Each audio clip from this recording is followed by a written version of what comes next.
నమస్తే, welcome to our channel. ప్రస్తుతం మనతో బ్రహ్మశ్రీ ఈశ్వర్ గారు, సుకేష్ శర్మ గారు ఉన్నారు. ఆయన ఇండియన్ వేదిక్ సైంటిస్ట్. సో ఆయనతో ఇప్పుడు మాట్లాడదాం. సార్ నమస్తే. సార్ నమస్కారం అండి. ఫిబ్రవరి 26వ తారీఖు మహాశివరాత్రి. అవును. శివుడికి అభిషేక ప్రియుడు అని పేరు కూడా ఉంటుంది. ఆయన అభిషేకం చేస్తే ఎటువంటి కోరికలైనా సరే తీర్చేస్తాడు. ఏమీ లేకపోతే చెంబుడు నీళ్లతో శివోహం అంటే చాలు, ఆయన తన్మయంతో పొంగిపోతాడు. ఈశ్వరుడు అడగంగానే వరాలు ఇచ్చేస్తాడు కదా అండి. చాలా అంటే సులువుగా వరాలను పొందొచ్చు ఈశ్వరుడి దగ్గర నుంచి. అయితే చాలా మంది పంచామృతాలతో అభిషేకం చేస్తారు, కొంతమంది పళ్ళ రసాలతో అభిషేకం చేస్తారు, ఏవి లేని వాళ్ళు నీళ్లతో కూడా అభిషేకం చేస్తారు. కానీ శివరాత్రి రోజు ఏ ఏ పదార్థాలతో ఎలా అభిషేకం చేస్తే శివుడి అనుగ్రహం దొరుకుతుంది, ఏ కోరికలు ఉన్న వాళ్ళు ఏ ఏ పదార్థాలతో అభిషేకం? మీ ప్రశ్నలోనే సమాధానం ఉందమ్మా. అభిషేక ప్రియ ఈశ్వర. అభిషేకానికి బాగా ప్రీతి చెందేటటువంటి దైవము పరమేశ్వరుడు. అయితే ఈ అభిషేకాలలో చాలా రకాలు ఉన్నాయి. ఒక్కొక్క ద్రవ్యానికి ఒక్కొక్క విశేషమైనటువంటి ఫలితం అనేది ఉంటుంది. అందులో పరమేశ్వరుడు సాధారణంగా నిరాకార సాకార రూపంలో ఉంటాడు. అంటే నిరాకార రూపమైనటువంటి బాణలింగ రూపంలో, అలానే సాకార రూపంలో ఉంటాడు. అందుకని నిరాకారము అనేది నిష్కల్మషమైనటువంటి నిర్జలమైనటువంటి నీటితో సమానం. అంటే మీరు ఎప్పుడైనా నీటిని చూడండి, అందులో ఎలాంటి కల్మషాలు లేకుండా స్వచ్ఛమైనటువంటి నీరు కనబడుతుంది. అలానే పరమేశ్వరుడి మనస్సు కూడా అంతే. అందుకని పరమేశ్వరుడికి కావాల్సింది నిర్మలమైనటువంటి స్వచ్ఛమైనటువంటి చల్లని నీరు, అలానే నిర్మలమైనటువంటి మనస్సు. ఈ రెండిటితో నమశివాయ అని జలముతో అభిషేకం చేస్తే, రుద్రములో ప్రత్యేకించి కొన్ని మంత్రములు ఉన్నాయి. ద్రాపే అంధసస్పతే దరిద్ర నీల లోహితా అని. అంటే పరమేశ్వరుడికి జలముతో నీళ్లతో అభిషేకం చేస్తే, నీటితో అభిషేకం చేస్తే ఈ చేసినటువంటి వాళ్ళ 1000 జన్మల దరిద్రాలన్నీ కూడా ఆ అభిషేక జలంతో కొట్టుకొని పోతాయి. ఎంత అదృష్టం అండి. ఇక పరమేశ్వరుడు పంచభూతాత్మకుడు. ఓం నమ శివాయ. ఈ ఓంకారం అనేది ప్రణవము, ఆదిశక్తి స్వరూపము. నమ శివాయ మొత్తం 5. ఈ పంచాక్షరాలు పంచభూతములతో సమానం. పంచభూతముల యొక్క ప్రాణశక్తే ఈ పంచాక్షరం. అలానే పరమేశ్వరుడు పంచముఖుడు, 5 ముఖములు కలిగినటువంటి వాడు. సద్యోజాత, వామదేవ, అఘోర, ఈశాన, తత్పురుష. ఈ 5 ముఖములకు ఒక్కొక్క ముఖము నమ శివాయ. ఈ 5 ముఖములు 5 పంచభూతాలకు, ఒక్కొక్క భూతానికి ఒక్కొక్క తత్వం కలిగినటువంటి ముఖములు 5.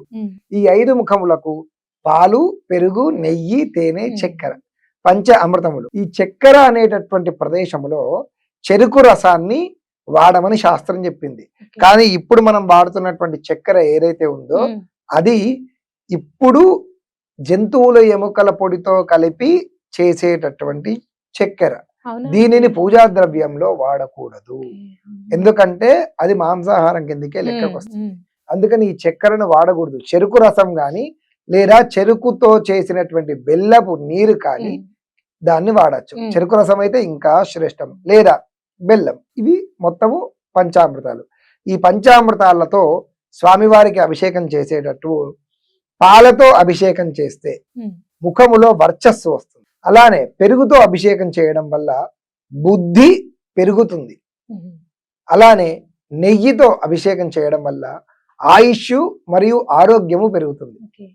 తర్వాత తేనెతో అభిషేకం చేయడం వల్ల చక్కని గొంతు, జ్ఞాపక శక్తి, గుండెకు సంబంధించినటువంటి రోగములు, అలానే వాగ్దోషములు. మనము ఒక్కొక్కసారి తల్లిదండ్రులను కానీ పెద్దవాళ్ళని కానీ దూషిస్తాం.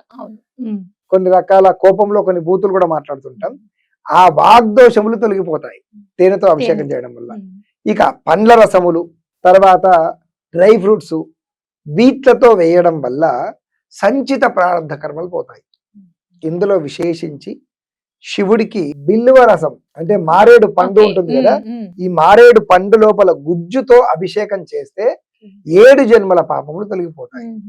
అలానే బిల్లువాన్ని తీసుకొని పరమశివుడి మీద బిల్వార్చన అంటే బిల్వోదకం, ఒక చిన్న నీటి బిందెలో మారేడు దళములను వేసి ఆ దళముల యొక్క నీటిని నీటిని. దళములు ఉమ్. నీళ్లను కలిపిపోయాలి. అలా పోస్తే 7 జన్మల పాపం తొలగిపోతాయి.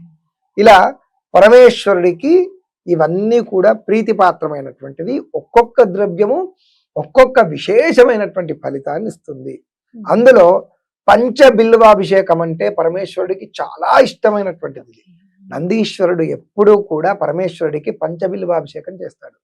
అయితే దీంట్లో కొంతమందికి తెలియని విషయం ఏంటంటే అమ్మ, ఈ పంచబిల్వాలలో తులసి కూడా ఒక బిల్వమే. తులసి, బిల్వ, నిర్గుండి, జంభీర, అమలకం తథా పంచబిల్వమితి ఖ్యాతం ఏక బిల్వం శివార్పణం. బిల్వార్చనలలో ఉంటుంది. 8వ శ్లోకం మీరు కావాలంటే చూసుకోండి. తులసి, బిల్వ, నిర్గుండి, జంభీర, అమలకం తథా. తులసి బిల్వం అంటే మారేడు దళాలు. తులసి ఒక బిల్వమే. బిల్వము అనంటే పరమేశ్వరునికి అత్యంత ప్రీతిపాత్రమైనటువంటి వృక్ష జాతి 5 ఉన్నాయి. సాక్షాత్తు మహాలక్ష్మీదేవి పరమేశ్వరుణ్ణి శ్రీ మహావిష్ణువుని ప్రసన్నం చేసుకోవడం కొరకు ఆ అమ్మవారే 5 రకాల బిల్వాలుగా ఆవిర్భవం చెందింది. కానీ బిల్వము అనగానే అందరూ మారేడు దళాలే అనుకుంటారు. బిల్వము మారేడు దళం, అందుకే ఇక్కడ మారేడు వేరు బిల్వం వేరు. బిల్వము అంటే ఈ 5. బిలహ ఇది అయము అంటే మామూలుగా ఈ 5 బిల్వములతో నాభిని బిలము అని అంటాం. మనం బొడ్డుని బిలము అని అంటాం. పరమేశ్వరుడికి గాని శ్రీ మహావిష్ణువుకి కానీ ఈ పంచబిల్వములు గాని పంచబిల్వాల్లో ఏ ఒక్క బిల్వముతో అర్చించిన మళ్ళీ తిరిగి బొడ్డు పేగుతో పుట్టే జన్మ రాదు అని దీని అర్థం. దీని కర్మ క్షయం చేస్తాడు. మళ్ళీ ఈ బిలములో నాభి ఈ బిలములో పుట్టేటటువంటి జన్మ రాదు కాబట్టి దీనికి బిల్వము అనేటటువంటి పేరు వచ్చింది. పంచబిల్వములు ఈ 5. అందులో తులసి, బిల్వము మారేడు, తులసి మారేడు, తులసి బిల్వ నిర్గుండి. నిర్గుండి అంటే నిర్గుండ ఫలం మనం ప్రత్యేకంగా దొరుకుతుంది. తులసి బిల్వ నిర్గుండి. నిర్గుండి అనేది ఒక ఫలం. నిమ్మకాయ ఆకు, నిమ్మ నారింజ, నిమ్మ చెట్టు, నిమ్మ నారింజ, బత్తాయి ఒకే జాతి. ఇవన్నీ దబ్బకాయ, నిమ్మ, నారింజ, బత్తాయి ఈ ఆకులన్నీ కూడా బిల్వం కిందకే లెక్క. తులసి, బిల్వ, నిర్గుండి, జంబీరము, అమలకం. జంభీరము అని అంటే తులసి, బిల్వ, నిర్గుండి, జంభీరం, అమలకం తథ. అమలకం అంటే ఉసిరికాయ. పంచబిల్వ మిరిఖ్యాతం ఏకబిల్వం శివార్పణం. ఈ 5టిని చక్కగా పరమేశ్వరుడి దగ్గర పెట్టి ఈశ్వరానుగ్రహం వెంటనే కలుగుతుంది. అలానే పంచభూతం, మీరు ఇవన్నీ చూసుకోండి, ఇవన్నీ కూడా 5 గుణములకు కలిసినటువంటివి.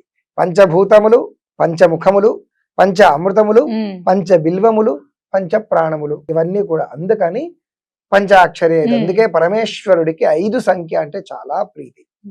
అందుకే ఈ పరమ పవిత్రమైనటువంటి శివరాత్రి రోజున శివ పంచాక్షరి మంత్ర బద్ధులై ఎవరైతే వాళ్ళకు తోచినటువంటి అభిషేకముతో పరమేశ్వరుణ్ణి అర్చిస్తారో వాళ్లకు అనుకున్నటువంటి కోరికలన్నీ నెరవేరుతాయి.